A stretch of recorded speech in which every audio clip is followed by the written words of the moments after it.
He almost didn't go to her funeral, and that is the one truth Walter Brooks carried alone for the rest of his days. The one secret he never whispered to his children or his grandchildren or the kind neighbors who came with casseroles and soft voices and sat in the living room saying the things people say when words have stopped being enough. He had sat alone in his car in the driveway that morning, 79 years old, his hands trembling slightly on the steering wheel the way they always did now in the cold. And he had stared through the windshield at the oak tree Eleanor had planted the year their youngest was born. And he had thought about 62 years of a life shared with a woman he had loved badly for too long before he finally, mercifully, learned to love her well. He thought about the silences between them that had stretched on for days like something with weight and texture. He thought about the words he had said in anger that lived in the air of that house long after the argument was over. He thought about the night Eleanor had looked at him across the kitchen table with no anger in her eyes, only honesty, and said quietly that there had been at least 3 times she had almost walked away from him for good, and how the absence of anger in her voice had made it hurt so much more than anger ever could have. The sun was just beginning to come up over the mountains that morning, and the light fell soft and gold across the hood of the car, and across the yard, and across the oak tree, the kind of early light that makes even the most ordinary things look as though they have always mattered and always will. Walter pressed one hand flat against the cold glass of the window and looked at that tree for a long moment, thinking about the woman who had planted it, thinking about everything he had almost thrown away without ever meaning to. "I'm coming, Ellie," he said quietly to no one. "I'm coming." He had 62 years with that woman, and there were at least 5 times it could have ended before it became 62 years at all. This is the story he never told anyone until now, the real one, not the polished version that gets told at anniversary parties and golden celebration dinners, but the true one, the one with all the damage still visible in it, the one that might actually help someone who is standing right now in the middle of the same mistakes he made and does not yet know how close they are to losing everything. Walter James Brooks was born in 1946 in the mountains of western North Carolina, the second son of a coal worker who loved his family the way mountain men love things, quietly and completely and without much decoration, and a seamstress mother who had enough warmth in her for the whole county if the county had ever thought to ask. He grew up watching his father come home in the evenings with the black dust of the mines still in the deep creases of his hands, tired in a way that went all the way down to the bone, and still find it in himself to pull his wife into the kitchen and dance with her to whatever was playing low on the radio, because some things mattered more than exhaustion. Walter watched that and believed, the way young people believe things before life has a chance to complicate them, that love was something that simply arrived and stayed, that it was a condition you fell into the way you fall into sleep, naturally and without effort, and that the falling was the hard part and everything after was just living inside the warmth of it. He did not understand yet that love is not a place you arrive at. It is something you build with your hands every single day, and that you can lose it just as gradually and just as quietly as you built it, through nothing more dramatic than inattention and pride and the slow accumulation of all the things you meant to say but never did. Eleanor Grace Hardin grew up 12 miles away and carried inside herself a deep and lifelong belief that if she planned carefully enough, organized thoroughly enough, held every piece of the world around her in its proper place with both hands and enough determination, then nothing important could fall apart. She kept her feelings tucked close to her chest the way careful people keep valuable things, not because she didn't feel deeply, but because feeling deeply had always seemed to her like something that could be used against you if you weren't watchful about who you showed it to. She did not understand yet that the same wall she had built to keep the pain out was also keeping the love from ever getting all the way in, and that someday the man she married would stand on the other side of that wall for years, knocking, wondering why she seemed so far away even when she was right beside him.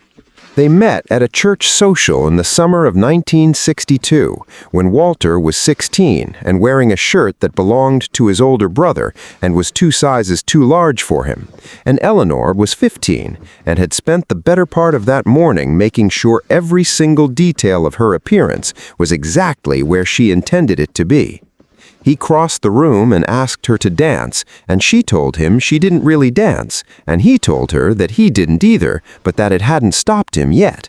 And she laughed, sudden and completely unguarded, the kind of laugh that comes from somewhere real and doesn't ask permission first.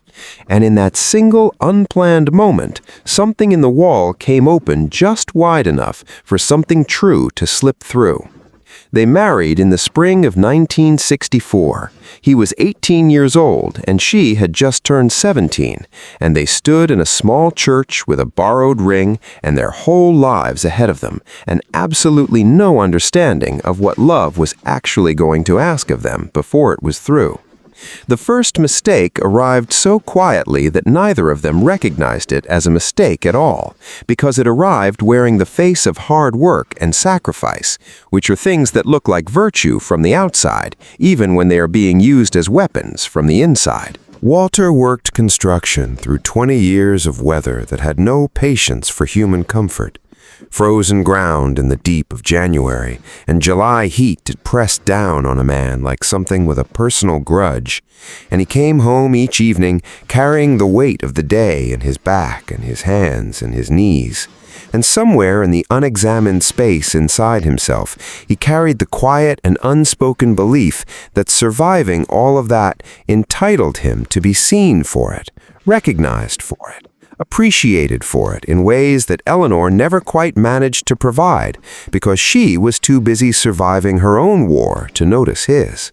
3 children under 10 years old, and a house that never stopped demanding things, and bills on the refrigerator that seemed to breathe with a life of their own, and school lunches made before the sun came up, and long nights with sick children, and dinners that burned because someone was crying, and the stove kept going regardless of what else was happening in that kitchen, and the endless, invisible labor of holding an entire family's interior world together with both hands, while the world outside gave her absolutely nothing for it.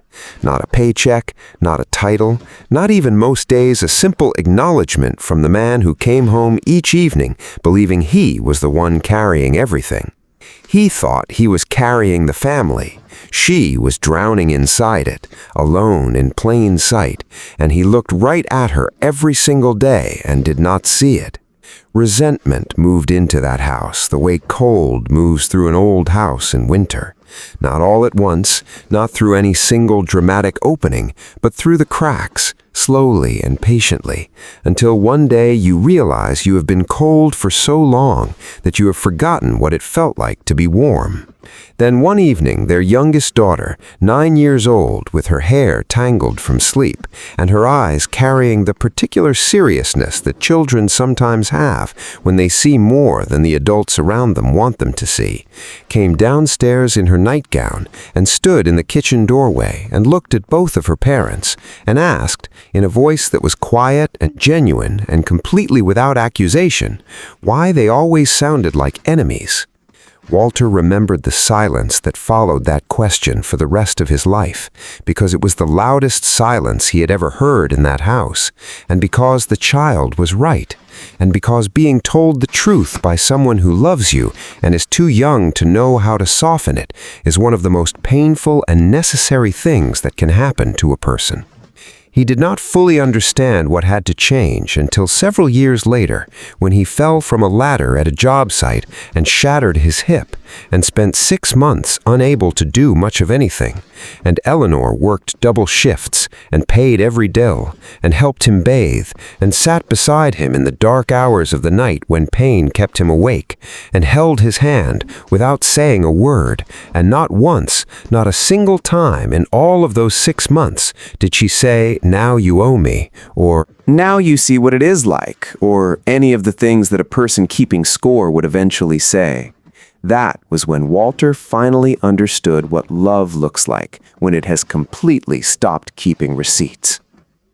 The second mistake was subtler and in some ways more damaging because it disguised itself as love while it was quietly doing the work of rejection.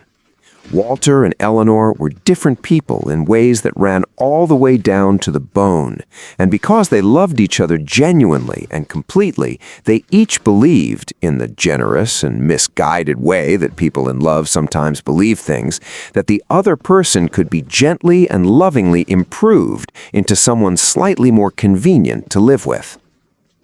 She planned everything, down to the last detail, and needed structure the way some people need air. And he was a wanderer who made decisions at the last minute and believed that the best things in life happened when you weren't looking for them. And for years, they each treated these differences not as character defects that the other person simply hadn't gotten around to correcting yet.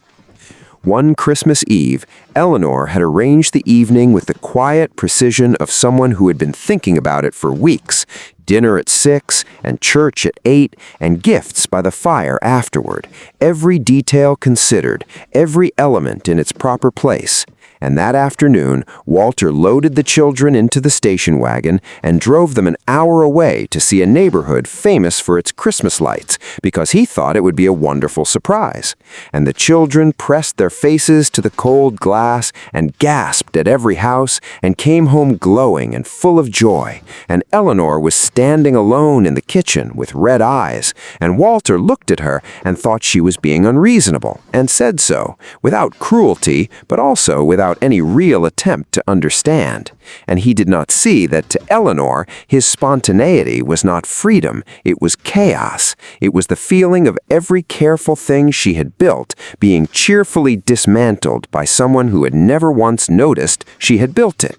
It was standing alone in her own kitchen on Christmas Eve, feeling invisible in the home she had spent weeks preparing.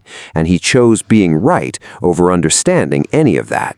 And he still carries that night, not because the children didn't have a beautiful evening, but because his wife stood alone and felt like she didn't matter, and he was too proud and too certain of himself to see it.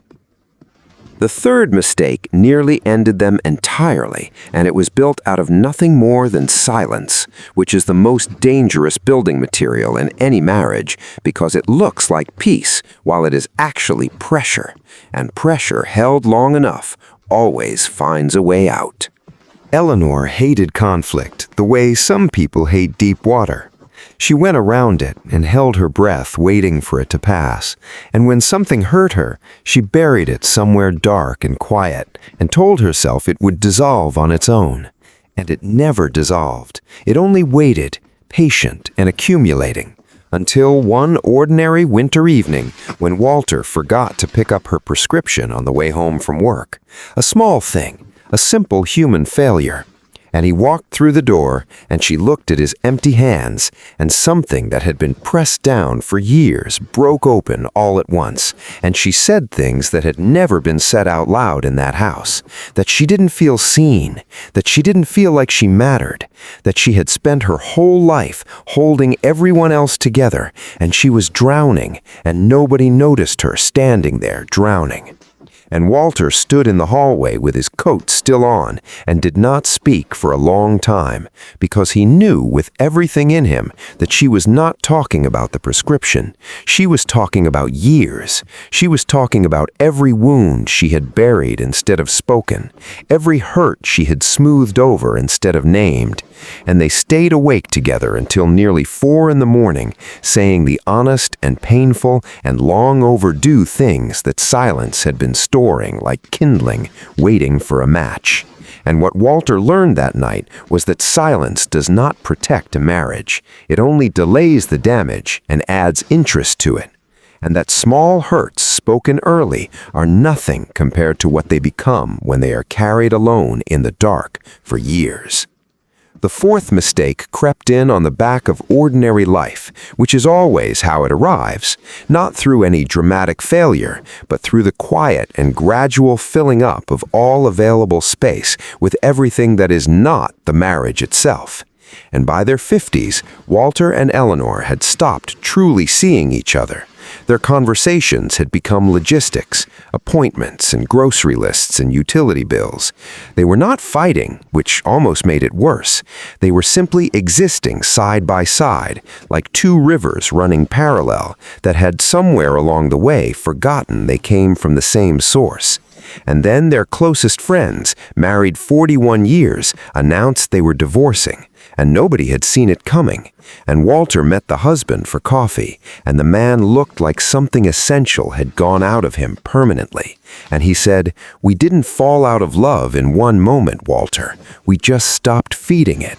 And one morning we woke up, and there was nothing left." And Walter drove home that afternoon with those words sitting in his chest like a stone, and walked inside and found Eleanor reading in the living room, and sat across from her and said, "I don't want to talk about bills or appointments or anything practical. I just want to talk to you the way we used to." And she looked up from her book, and something in her eyes went soft in a way he hadn't seen in a long time. And slowly, carefully, the way two people learn to walk again after standing still for too long, they began. Finding their way back to each other, making Friday nights their own again, sometimes pie at the small diner on Route 9 where they had stopped during a road trip in 1978, sometimes just the porch and 2 cups of coffee and the neighborhood settling into quiet around them. And their granddaughter once asked Eleanor why she and Grandpa always sat on the porch on Friday evenings no matter what, and Eleanor had smiled and said, "Because some things are worth protecting, sweetheart. And some people are worth showing up for every single week so they never forget that you chose them." And that answer had stayed with the granddaughter in the way that true things stay with you, quietly and permanently. The fifth mistake was perhaps the most corrosive of all, because it turned the person you had chosen to spend your life with into someone you were trying to defeat. And for years, every disagreement in that house was a courtroom where someone had to win and someone had to be proven wrong. And the year their oldest son came home changed everything. He was 43 years old and his business was gone and his marriage had collapsed. And he arrived at their door on a cold Tuesday evening with 2 bags and eyes that had gone somewhere far away and hollow. And Walter felt something break open in his chest when he saw his son standing there like that. And old habits rose immediately. Walter thought the boy needed firmness, and Eleanor thought he needed gentleness and time. And in earlier years, that difference alone would have become its own battle. But this time, their son's pain was larger than either of their pride. And so they listened to each other. Really listened, and they found a path that belonged to neither of them alone. And somewhere in that quiet and difficult process, they remembered something they had lost in the noise of all those years, that marriage was never supposed to be one person against another. It was always supposed to be 2 people standing together against the hard thing. And when you remember that, when you truly remember it and let it change the way you fight, the cruelty goes out of your arguments. You stop reaching for the words designed to wound. You stop trying to win and start trying to understand. And the 3 words that changed their marriage more than any others were simply, "Help me understand." 3 small words that opened more doors in that house than 40 years of arguing ever had. Walter sat in the front pew at Eleanor's funeral and held his youngest daughter's hand and looked at the woman lying there and thought about 62 years and all the ways they had nearly lost each other before they ever got there. And he thought about the morning she had looked at him across the kitchen table and said, without anger, only honesty, that there were 3 times she had almost left, and he had looked back at her and said, I almost left too, and they had sat with that truth between them for a long moment, 2 old people in a kitchen that smelled of coffee and old wood and decades of a life built together. And then Eleanor had reached across the table and put her hand over his, her fingers thin now and cool, the same hands that had held his children and written grocery lists in careful columns and once held his face while he wept in the dark. And they had sat there together in the quiet without saying anything more, because sometimes the most important thing 2 people can do after everything they have been through is simply stay. Walter still leaves the cabinet doors open, and he knows it now, because every morning he opens them out of a habit built over 62 years and then stands there in the quiet of the kitchen, remembering that there is no one left to remind him gently to close them, and the house is very quiet now, quieter than he ever imagined a house could become. But every morning he sits at the kitchen table with his coffee and he looks at the empty chair across from him, and he makes the same choice he made every day for 62 years. He chooses her. Again, even now, even in her absence, even in the silence, he chooses her. If you are sitting beside someone tonight, if there is someone in your life you have been too quiet with, or too proud with, or too busy for, please hear this, because the quiet in this house is real and it comes faster than anyone ever believes it will. And the only thing Walter Brooks wishes he could tell his younger self, the boy in the too big shirt who asked a girl to dance in the summer of 1962, is to stop keeping score, to say the hard thing before silence turns it into something that cannot be undone, to never stop choosing the person you chose on the day you had nothing but a borrowed ring and a whole life ahead of you that you did not yet know how to live. Because one day, the chair across from you will be empty and the house will be very quiet, and the only thing that will matter, the only thing that will have ever truly mattered, is whether you loved them well enough while they were still there to feel it. Walter Brooks learned that. He just wishes he had learnt it sooner. If this story reached something real inside you today, if it reminded you of someone you love or something you have been meaning to say, please share it with someone who needs to hear it. And if you are new to this channel, to the 11th hour last words, please subscribe. Because every story here is told slowly and honestly and with the deepest respect for the people who have lived long enough to know that time is the one thing you cannot get back and love is the one thing worth spending every last moment of it on.